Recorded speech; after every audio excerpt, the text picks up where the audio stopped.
बिस्मिल्लाहिर्रहमानिर्रहीम। अस्सलाम वालेकुम स्टूडेंट्स, कैसे हैं आप सब? उम्मीद करती हूँ आप सब बिल्कुल खैरियत से होंगे। This is second year chemistry chapter 19 aldehyde and ketones and this is the second lecture जिसमें हम एक्सरसाइज को डिस्कस करेंगे। तो स्टूडेंट्स, ड्यूरिंग एक्सरसाइज हम important topics of the chapter को रिव्यू कर लेंगे। Then I will give you some tips and tricks to solve the objectives. और at the end of this lecture हम वो important board questions देखेंगे कि जो कि एक्सरसाइज में से ही पूछे गए हैं, ठीक है। तो इसलिए ये आपके लिए बहुत ही इम्पॉर्टेंट वीडियो है और इससे आपको ये अंदाज़ा हो जाता है कि हर चैप्टर की एक्सरसाइज कितनी ज़्यादा इम्पॉर्टेंट है। उसमें से रिपीटेडली जो है वो objective short and long questions जो हैं वो एग्जाम्स में पूछे जाते हैं, ठीक है। और ये बात भी नोट कर लें कि इसमें जो एक्सरसाइज में हम जो भी क्वेश्चंस डिस्कस करेंगे वो 9th एडिशन अक्टूबर 2020 के सिलेबस को फॉलो करते हुए करेंगे, क्योंकि अगर किसी स्टूडेंट के पास ओल्ड एडिशन है तो उनके क्वेश्चंस हम मैच नहीं हो सकते, ठीक है। कुछ डिफरेंट क्वेश्चंस हो सकते हैं। Let's start with thought of the day. तो स्टूडेंट्स, आज मैं आपको बताती हूँ कि सक्सेस अचीव करने के लिए बहुत से स्टूडेंट्स कहते हैं कि मतलब अगर हम स्टडीज़ के पॉइंट ऑफ व्यू से करें कि हम मेहनत बहुत ज़्यादा कर रहे हैं लेकिन हमारा उस तरह से रिजल्ट्स नहीं आ रहे, तो मतलब हम किस तरीके से जो है ना वो बहुत ज़्यादा अच्छे मार्क्स गेन कर सकते हैं या ज़्यादा सक्सेसफुल हो सकते हैं। तो उसमें बहुत सारे फैक्टर्स हैं। तो आज मैं आपको जो फैक्टर बताने लगी हूँ वो है स्केजुलिंग, ठीक है, टाइम टेबल।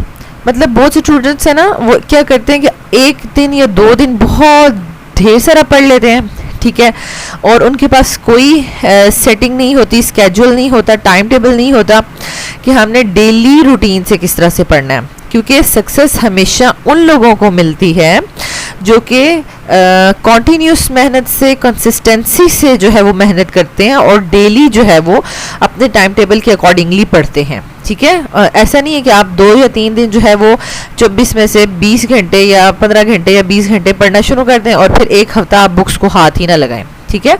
तो अभी भी अगर आप एग्जामिनेशन पॉइंट ऑफ व्यू से देखते हैं तो आपके पास जो है वो प्रॉपर टाइम टेबल होना चाहिए कि आपके पास ये चैप्टर्स हैं, उनके फर्दर टॉपिक्स क्या हैं और आपके पास डेज़ कितने हैं, ठीक है। और इन डेज़ के अकॉर्डिंगली आपने उसको सेट करना है और हर एक स्टूडेंट का टाइम टेबल उसके अकॉर्डिंगली होगा, क्योंकि वो इजी थिंग्स को अलग से स्केड्यूल करेगा, डिफ़िकल्ट थिंग्स को ज़्यादा टाइम देगा, उनको ज़्यादा प्रैक्टिस करेगा और आपने अपने लिहाज से टाइम टेबल सेट करना है और उसको फॉलो करना है। ऐसा हो सकता है कि 100% फॉलो ना हो टाइम टेबल, मतलब लाइक 90% का हो जाएगा, 95% हो जाएगा, लेकिन अगर आप इसको करते रहेंगे, कॉन्टीन्यूसली उस स्केड्यूल पे काम करते रहेंगे, तो आप फिर भी जो है वो सक्सेस जो है वो अचीव कर सकते हैं एज़ कम्पेयर टू अगर आप बिल्कुल रेंडमली ही काम कर रहे हैं तो उससे आपको उतना जो है वो सक्सेस नहीं मिल सकती, okay. So you must follow your time table, इसको बनाएं और उसको फॉलो करने की कोशिश करें। Let's start the exercise. Students, अगर हम ऑब्जेक्टिव्स की बात करें तो क्वेश्चन नंबर 11 जो है ऑब्जेक्टिव वो एक्सक्लूडेड है। Let's start. The carbon atom of the carbonyl group is, अब ये जो कार्बन एटम है उसमें कौन सी हाइब्रिडाइजेशन हो रही है? तो ये आपके पास सराउंडिंग एटम्स, ठीक है, और लॉन पेयर्स पे डिपेंड करता है। अब कार्बोनाइल ग्रुप के सराउंडिंग एटम्स आपके पास 1, 2 और 3 हो सकते हैं। यहाँ पे कोई भी ग्रुप से अटैच हो सकते हैं अकॉर्डिंग टू एल्डिहाइड और कीटोन, ठीक है। तो सराउंडिंग एटम्स 3 हैं और लॉन पेयर कोई नहीं है। तो टोटल 3 हाइब्रिड ऑर्बिटल्स आपको रिक्वायर हैं। उसके लिए आपके पास sp2 हाइब्रिडाइजेशन जो है वो कार्बोनिल कंपाउंड्स के कार्बन में होगी, okay. Next is question number 2। Ketones are prepared by the oxidation of. कीटोन्स किस तरह से प्रिपेयर होते हैं? देखिए, प्राइमरी अल्कोहल से एल्डिहाइड्स जो है वो प्राइमरी अल्कोहल से की ऑक्सीडेशन से प्रोड्यूस होंगे और सेकेंडरी अल्कोहल से जो है वो कीटोन्स प्रिपेयर होते हैं, ठीक है। Question number 3। Acetone react with HCN to form cyanohydrins and it is an example of. ये अब हमारे पास कौन सी एग्जांपल है? देखिए, हमारे पास कार्बोनिल कंपाउंड्स हैं, ठीक है, उनमें एडिशन हो रही है और न्यूक्लियोफिलिक एडिशन हो रही है, ठीक है, क्योंकि यहाँ पर हमारे पास ये पाई बॉन्ड ब्रेक हो रहा है, ठीक है, nucleophilic addition reactions. Next is question number 4, Cannizzaro's reaction is not given by. तो ये तो सबसे इंपॉर्टेंट है, यानी एल्डोल कौन रिएक्शन कौन देंगे और जो है वो कैनिज़ेरोस रिएक्शंस कौन देंगे। तो कैनिज़ेरोस रिएक्शंस जिनमें अल्फा हाइड्रोजन होगा, ठीक है, वो नहीं देंगे, ठीक है, और जिनमें एब्सेंट होगा वो कैनिज़ेरोस रिएक्शन देंगे। तो यहाँ पर देखिए हमारे पास एसिटल्डिहाइड एक ऐसा है जिसमें अल्फा हाइड्रोजन प्रेजेंट है और वो कैनिज़ेरोस रिएक्शन परफॉर्म नहीं करेगा बल्कि वो एल्डोल कंडेंसेशन रिएक्शन परफॉर्म करेगा। Okay, next is question number 5, Which of the following reagents will react with both aldehyde and ketones? तो हमारे पास देखें ये 4 ऑप्शंस हैं और हमने इस चैप्टर का लास्ट टॉपिक पढ़ा था test to distinguish aldehyde and ketones. तो उसमें हमने ये तमाम टेस्ट पढ़े थे, ठीक है, और ये तमाम टेस्ट एल्डिहाइड्स जो हैं वो देते हैं, पॉजिटिव टेस्ट देते हैं लेकिन कीटोन्स नहीं देते। लेकिन ग्रिग्नॉर्ड रिएजेंट एक ऐसा है जो कि एल्डिहाइड और कीटोन्स दोनों के साथ रिएक्ट करेगा। Question number 6, aldehydes are the oxidation products of, जैसे कि पहले कीटोन्स का पूछा था, अब एल्डिहाइड्स का पूछ रहे हैं, तो एल्डिहाइड्स प्राइमरी अल्कोहल्स की ऑक्सीडेशन से बनेंगे। Next is question number 7, which of the following compounds will not give iodoform test on treatment with iodine in the presence of base?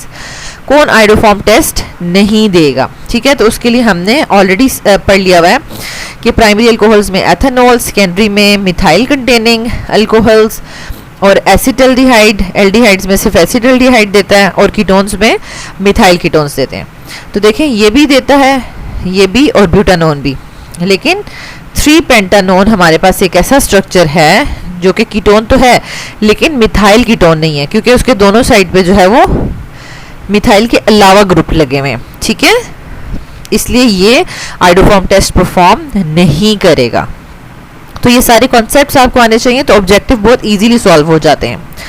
Question number 8, aldehydes and ketones are carbonyl compounds which of them react with both sodium borohydride and with Tollens reagent? अब यहाँ पर देखें Tollens reagent की जब बात आ गई है तो ये तो माइल्ड ऑक्सीडाइजिंग एजेंट है, तो इसके साथ तो सिर्फ एल्डिहाइड्स ही रिएक्ट करते हैं, कीटोन्स तो रिएक्ट नहीं करते। तो यहीं से हमने जो है वो क्लू ले लिया कि एल्डिहाइड्स जो है वो ही सिर्फ सोडियम बोरोहाइड्राइड और टॉलेंस रिएजेंट के साथ रिएक्ट करेंगे। ओके, नेक्स्ट हमारे पास है which of the following can undergo aldol condensation reaction. अब यहाँ पे एल्डोल कंडेंसेशन वो परफॉर्म करेंगे कंपाउंड्स कि जो अल्फा हाइड्रोजन जिनमें प्रेजेंट होगा, ठीक है, तो हमारे पास सिर्फ एसिटल्डिहाइड में जो है वो अल्फा हाइड्रोजन प्रेजेंट है, बाकी तीनों में एब्सेंट है। Then question number 10, aldol condensation is not successful with compounds. अब वही क्वेश्चन थोड़ा सा डिफरेंट वर्डिंग में पूछा हुआ है, यानी aldol condensation is not successful with compounds, यानी कि इनमें नहीं होगा हैविंग नो अल्फा हाइड्रोजन, क्योंकि अल्फा हाइड्रोजन होगी तो एल्डोल कंडेंसेशन होगी, ठीक है।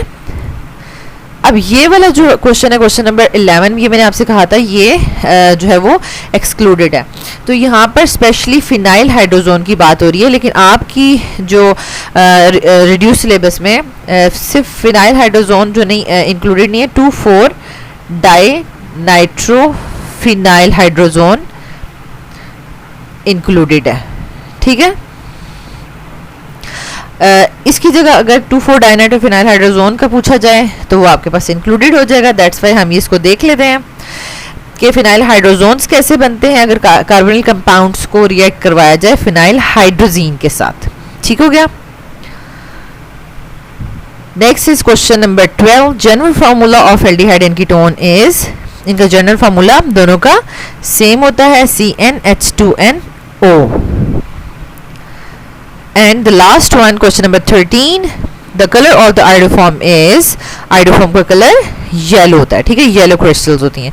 तो ये हमने ऑब्जेक्टिव डिस्कस कर लिया है स्टूडेंट्स। अगर आपके कॉन्सेप्ट्स बहुत अच्छे हैं तो आपके ऑब्जेक्टिव में फुल मार्क्स आते हैं, ठीक है। Next is short question, question number 2।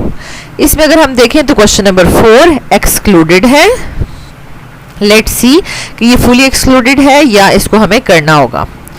Question number 2 का फर्स्ट पार्ट है how can you distinguish ethanol from methanol. तो सर इसको देखिए आपको परफॉर्म कैसे करना है। ये आपके पास आइडोफॉर्म टेस्ट से होगा, तो आप लिखेंगे ethanol can be distinguish from methanol by iodoform test. ठीक है, पहले आप ये बता दें, उसके बाद देखें बताएंगे कि आइडोफॉर्म टेस्ट होता क्या। Ethanol will form iodoform means yellow crystalline solid when treated with iodine in the presence of sodium hydroxide. और मेथेनॉल का बताएंगे कि methanol will not form iodoform. ये दोनों बातें बता दी और अब दोनों की आपने इक्वेशंस लिखनी है। तो ये देखें, ये मैंने आपको हेलोफॉर्म रिएक्शंस में बैलेंस केमिकल इक्वेशंस लिखने का तरीका बताया हुआ है। ठीक है, नेक्स्ट इज क्वेश्चन नंबर 2 का second part, describe briefly the nucleophilic addition mechanism to carbonyl compounds. तो यहाँ पर देखें इन्होंने जर्नल पूछ लिया न्यूक्लियोफिलिक एडिशन मैकेनिज्म, तो वो तो हमारे पास 2 टाइप्स के हैं। There are 2 types of nucleophilic addition reactions of carbonyl compounds, base catalysed and acid catalysed. ठीक है, तो ये आपको डिटेल में दोनों को डिस्कस करना है। जैसे कि लेफ्ट साइड पे यहाँ पर मैंने शो किया हुआ है, the general reaction of base catalysed addition reaction is followed when attacking nucleophile is strong. यानी बेस कैटालाइज्ड जब अटैकिंग न्यूक्लियोफाइल स्ट्रॉन्ग होगा, और उसकी ये स्टेप्स हैं, ये हम डिटेल से डिस्कस कर चुके हैं।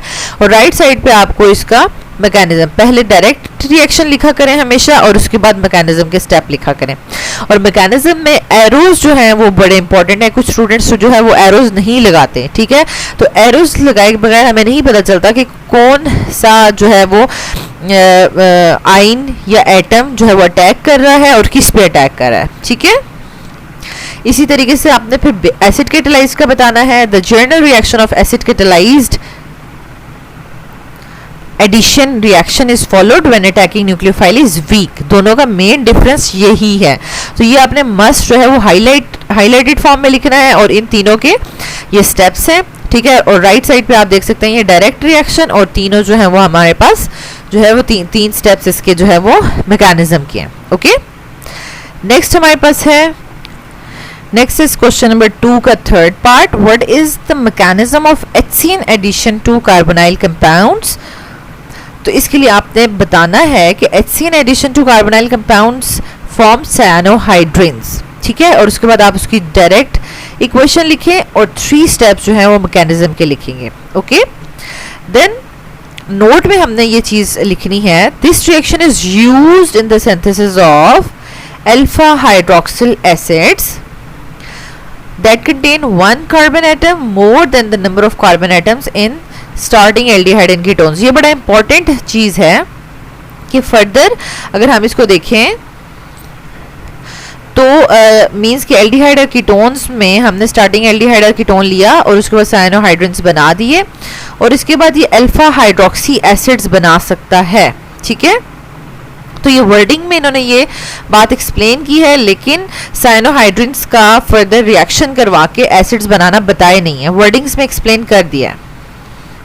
ठीक है, अल्फा हाइड्रोक्सी एसिड्स बनेंगे और एल्डिहाइड कीटोन्स अगर 2 कार्बन है तो 3 कार्बन एसिड बनेगा, अगर 5 कार्बन एल्डिहाइड कीटोन है तो 6 कार्बन, क्योंकि देखें आप CN ग्रुप ऐड करें, इसको अंडरस्टैंड कर लें इस तरीके से। यहाँ पर देखें आप HCN ऐड करे हो, HCN जो है वो डायरेक्टली हम ऐड नहीं कर सकते, HCN को पहले बनाया जाता है। ठीक है, क्योंकि बहुत ही फायर कैचिंग होता है और वोलेटाइल होता है, इसको हम पहले बनाते हैं और उसी वक्त रिएक्ट करवाते हैं, लिमिटेड अमाउंट में ये बनाया जाता है। इसलिए क्वेश्चन के ऊपर आप ये लिखेंगे, सोडियम साइनाइड को जब HCl में डाला जाएगा तो ये HCN बनाएगा, साथ सॉल्ट बनाएगा और HCN को आप डायरेक्टली फिर जो है वो एल्डिहाइड कीटोन के साथ रिएक्ट करवाएंगे और उसकी न्यूक्लियोफिलिक एडिशन हो जाएगी। ठीक हो गया। अब जो वर्डिंग में लिखा हुआ था स्टेटमेंट में वो क्या था कि अगर इसको आप अल्फा हाइड्रोक्सी एसिड में कन्वर्ट कर सकते हैं। ये देखें ये एसिडिक ग्रुप है, ये अल्फा कार्बन है और इसके साथ हाइड्रोक्सिल ग्रुप अटैच है। ठीक है, अल्फा हाइड्रोक्सी एसिड बन गया और ये कैसे बना, एसिडिक हाइड्रोलिसिस से, यानी ये 2 टाइम्स एसिडिक हाइड्रोलिसिस होगी। इस स्टेप को अगर हम ओपन करके लिखें तो ये 2 स्टेप्स में होता है ये वाला, यानी अगर एक दफ़ा आप एसिडिक हाइड्रोलिसिस करवाएंगे तो साइनाइड ग्रुप जो है वो एमाइड में चेंज होगा। ठीक है, और उसके बाद एमाइड ग्रुप जो है वो एसिड ग्रुप में चेंज होगा।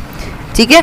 तो ये बेसिकली हमारे पास 20th चैप्टर का रिएक्शन है जो यहाँ पर इन्होंने स्टेटमेंट में एक्सप्लेन कर दिया है, और इसी के अकॉर्डिंगली इन्होंने एक क्वेश्चन भी पूछ लिया, ठीक है, अल्फा हाइड्रोक्सी एसिड्स। तो आई होप सो आपको समझ आ गया होगा कि एल्डिहाइड कीटोन्स से हम क्या कर सकते हैं, अल्फा हाइड्रोक्सी एसिड्स बना सकते हैं, और जो है वो 1 कार्बन इंक्रीज होगा, ठीक है, एसिड्स में 1 कार्बन इंक्रीज होगा क्योंकि साइनाइड से भी 1 कार्बन आ रहा है। Okay, next is how is ethanol converted to lactic acid. Students इस प्रीवियस क्वेश्चन में ये चीज़ अंडरस्टैंड कर लें, नोट में आप ये लिखेंगे तो सही कि HCN के एडिशन से हम अल्फा हाइड्रोक्सी एसिड्स बना सकते हैं। आपको ये रिएक्शंस लिखने की ज़रूरत नहीं है, ये आपको अंडरस्टैंड करने के लिए मैंने यहाँ पर जो है वो लिखे हैं reactions. Okay, next is question number 2 का 4th part, how is ethanol converted to lactic acid. अब लैक्टिक एसिड का आपको फॉर्मूला आता होगा, चैप्टर 16 में आपने पढ़ा है, ठीक है, एक कार्बन है उसके साथ 4 डिफरेंट ग्रुप्स अटैच होते हैं, ठीक है, ऑप्टिकल आइसोमेरिज्म में हमने इसको पढ़ा था, और यहाँ पर मिथाइल ग्रुप है, यहाँ पर हाइड्रोजन है और यहाँ पर हाइड्रोक्सिल है, ठीक है, और ये एसिडिक ग्रुप के साथ, तो अगर स्टूडेंट अगर लैक्टिक एसिड का स्ट्रक्चर देखा जाए तो ये अल्फा हाइड्रोक्सी एसिड ही बन रहे हैं, ठीक है। तो स्टेटमेंट में तो इन्होंने हमें बता दिया है ऑलरेडी कि जब हम साइनोहाइड्रेट्स बनाते हैं तो उससे हम अल्फा हाइड्रोक्सी एसिड्स बना सकते हैं, ठीक है। तो इसलिए हमें ऐसा लग रहा था कि क्वेश्चन नंबर 2 का 4th पार्ट एक्सक्लूडेड है, लेकिन ये एक्सक्लूडेड नहीं होगा। एथेनॉल को हम लैक्टिक एसिड में कन्वर्ट करेंगे और ये बहुत इंपॉर्टेंट कन्वर्जन है। तो स्टूडेंट्स ये हमने लिख लिया कि हमने एथेनॉल से जो है वो लैक्टिक एसिड बनाना है, हमने इसका फॉर्मूला लिख लिया है। अब हम किस तरह से जाएंगे, तो अल्फा हाइड्रोक्सी एसिड्स बनाने का हमने मेथड देखा तो है एल्डिहाइड एंड कीटोन के चैप्टर में, लेकिन वो हमने एल्डिहाइड से देखा है कि एल्डिहाइड में अगर हम HCN ऐड करते हैं और उसके बाद उसकी अगर एसिडिक हाइड्रोलिसिस की जाती है 2 टाइम्स, ठीक है, तो अल्फा हाइड्रोक्सी एसिड्स बन जाते हैं। लेकिन एल्डिहाइड तो नहीं है ये स्टार्टिंग, इट मीन्स कि हमने एथेनॉल को एल्डिहाइड में भी कन्वर्ट करना है, तो ये एक सीक्वेंस बनता है जिसको हमें फॉलो करना है। तो स्टूडेंट्स ये फर्स्ट स्टेप है, इसमें हम ऑक्सीडाइजिंग एजेंट्स की प्रेजेंस में नेसेंट ऑक्सीजन प्रोड्यूस करते हैं और जो है वो एथेनॉल को एसिटाल्डिहाइड में कन्वर्ट कर देंगे, ठीक है। अब इसमें हम क्या करेंगे, HCN ऐड करेंगे। स्टूडेंट सेकेंड स्टेप ने हमने एल्डिहाइड में HCN की एडिशन की है, ठीक है, सोडियम साइनाइड प्लस HCl के साथ, और ये हमें ऐड हुआ हुआ नज़र आ रहा है, ठीक है। तो थर्ड स्टेप में हमने क्या करना है, इसकी एसिडिक हाइड्रोलिसिस करवानी है, ठीक है। तो स्टूडेंट्स ये हमने 3 स्टेप्स में जो है वो एसिडिक हाइड्रोलिसिस में आपने 2 वाटर मॉलिक्यूल्स जो है वो ऐड करने हैं, और उससे हमारे पास CN ग्रुप जो है वो COOH ग्रुप में कन्वर्ट हो जाएगा। तो ये कन्वर्जन है, how ethanol is converted into lactic acid. Next is question number 2 का 5th part, what is haloform reaction. इनको हमने डिटेल में डिस्कस कर लिया है, इसको आपने लिखना किस तरह से है, इस तरह से आपने हेलोफॉर्म रिएक्शन की डेफिनेशन प्लस उसकी जर्नल इक्वेशन लिखनी है, और उसके बाद बताना है कि कौन कौन से alcohols, aldehyde and ketones haloform reactions जो हैं वो परफॉर्म करते हैं, और एट द एंड आपने इनकी जो है वो 4 इक्वेशंस मस्ट लिखनी है, एक प्राइमरी अल्कोहल के लिए, एक सेकेंडरी अल्कोहल के लिए, एक एसिटाल्डिहाइड और एक मिथाइल कीटोन्स के लिए, ठीक है। नेक्स्ट इज क्वेश्चन नंबर 2 का 6th part, which type of alcohols undergo iodoform reaction. ये स्पेशली अल्कोहल्स के बारे में पूछा है, ठीक है। Alcohols undergo iodoform tests are primary alcohol, secondary और टर्शरी में आपने बताना है कि कौन कौन जो है वो हेलोफॉर्म रिएक्शंस या आइडोफॉर्म रिएक्शंस परफॉर्म करेगा, ओके। देन आपने प्राइमरी और सेकेंडरी के लिए इक्वेशन बैलेंस इक्वेशंस भी लिखनी है। नेक्स्ट इज क्वेश्चन नंबर 2 का 7th part, why formaldehyde do not give aldol condensation reaction. अब फॉर्मल्डिहाइड क्यों नहीं देता, ये पहले आप रीजन लिखें। As we know that aldol condensation is a reaction in which 2 molecules of same और different carbonyl compounds containing alpha hydrogen combine to form aldol or ketol along with the removal of water in mild alkaline conditions। तो ये पूरा aldol condensation की definition है, जिसमें हमने alpha hydrogen की presence को मेंशन कर दिया। फिर हम सेकेंड लाइन में बताएंगे कि in formaldehyde alpha hydrogen is absent, so it will not give aldol condensation reaction. ठीक है। कुछ स्टूडेंट्स होते हैं बस सिंपल लिख देते हैं कि भाई इसमें अल्फा हाइड्रोजन नहीं है। तो एल्डोल कंडेंसेशन को भी आपने बताना है कि वो कौन से जो है वो कंपाउंड्स जो है वो परफॉर्म करेंगे, तो प्रॉपरली हो जाएगा। और उसके बाद ये भी आपने लिखना है कि अल्फा हाइड्रोजन और अल्फा कार्बन होते क्या हैं, ये मस्ट मेंशन करना है, ठीक है। Alpha hydrogen is the hydrogen attached with alpha carbon atom, और अल्फा कार्बन क्या होता है, the carbon attached with carbonyl carbon atom, ठीक है। तो ये हमने ये देखें जर्नल एल्डिहाइड में कहा है कि ये अल्फा कार्बन है और ये अल्फा हाइड्रोजन, और ये फॉर्मल्डिहाइड है, इसमें कोई भी अल्फा कार्बन नहीं है और कोई भी अल्फा हाइड्रोजन नहीं है। तो ये प्रॉपर्ली आपने ये क्वेश्चन अटेम्प्ट कर लिया, ठीक है। नाउ नेक्स्ट पार्ट में हम लॉन्ग क्वेश्चन और इंपॉर्टेंट बोर्ड एग्जाम क्वेश्चंस को डिस्कस करेंगे। Thank you so much students for watching this video and don't forget to share it with students. Thank you.